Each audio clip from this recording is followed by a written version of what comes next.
policies around the content to only be delivered through your system. But now it's automatically authenticating back to the Moodle and the tech data. But and the teacher chooses to say this course is open or guests are allowed.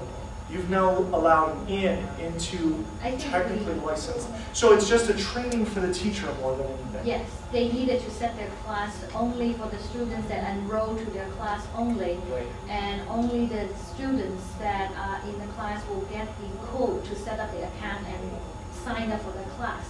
And that's even more secure than, look at Power Media Plus. A lot of people can just get in and get the video, and I was even able to embed the link and send the link to somebody and use it, because that's the way that they set it up. But in Moodle, it added the extra security because the student had to sign in to the class in order to see the content of what the teacher has set up. So the training to the teacher is to tell them, you can't open this up to anybody else to use because they are in K-12, they are not in the college level. College level, yes, you have the online learning, e-learning part. Still, in our BOCES, we don't really open up the classes to the general public because that's what we charge them for. If you open it for free, what's the point of doing that? So we walk through all that because we have Moodle service in our region, and they do want to be able to open up their course so the parents can see. So what we had to train the teachers was the next level, which is you need to make this, then this piece is now guest accessible. You can do that another level down in the Moodle. So just, again, one of those pieces that are out there as you begin to look at the two is the copyright piece. That's the beauty of the streaming, is that because it's either at your server or at someone else's server, you cut the line anywhere along the way and they can't see it. So if the authentication or the network isn't working all the way down, it's the beauty and the handicap, which we'll talk about in a minute. Okay, I had a review in my mind if there was anything else there. Just backing up a minute, you know, when you talk about customer versus, not versus, but customer, who's the customer, who's the consumer. The consumer really doesn't care. They want to know when they go on, it's going to be there. Right. And they don't want any, problems. They don't want to have to make a phone call. They just want the reliability. Yep. Yeah, that's completely true. Is that from the teacher's point of view, I have 40 minutes.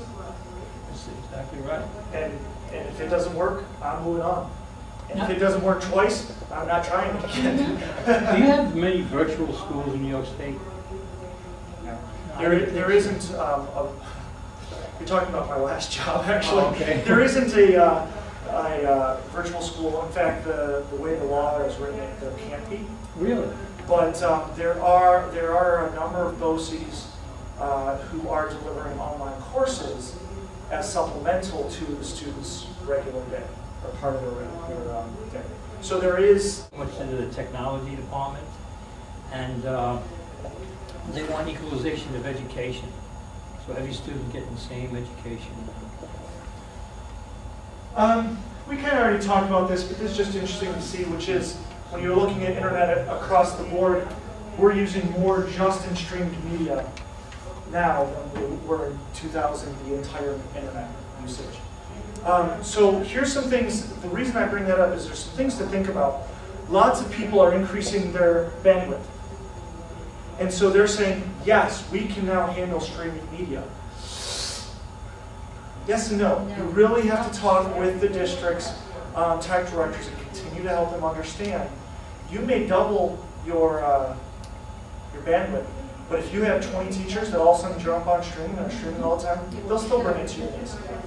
So again, looking at total service, the deliverability, you need to just make sure it's being scaled up, not deliverability, reliability.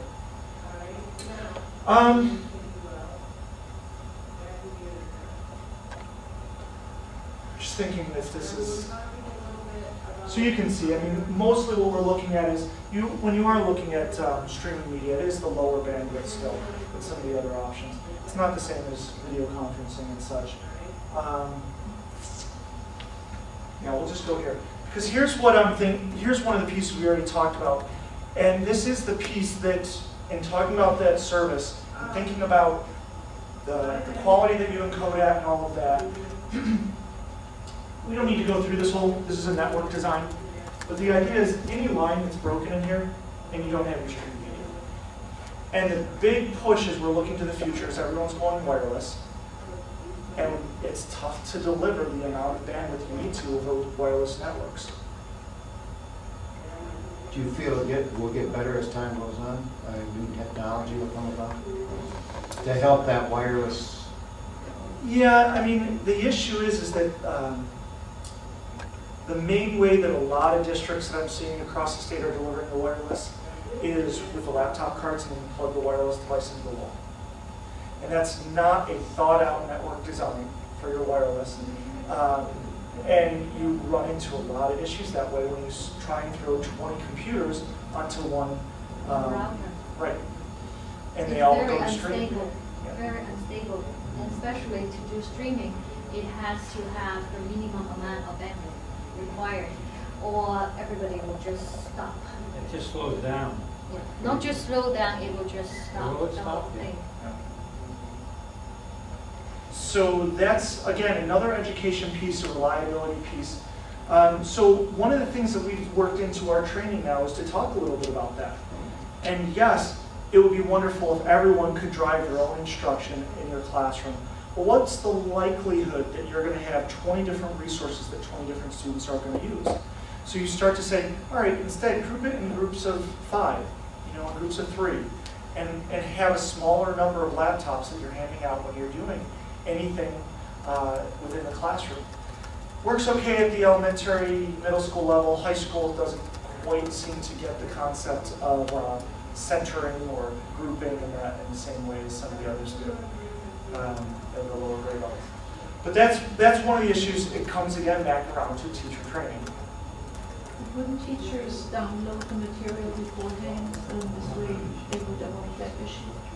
Well, yes, and that's one option, except that what we're looking at is there's a couple issues. Is that really, this session's about streaming, and streaming isn't downloading, and it stays on the server. You're not able to unless you do something like rip it and use the software that's going to pull it off. But that, you're going to start infringing on copyright issues. But you can download the stream material for, and then If the provider makes that, I mean, when you're talking streaming, you are really just talking that you are connecting, video on demand or live. You're talking about connecting back to the server. The actual file never resides on your computer.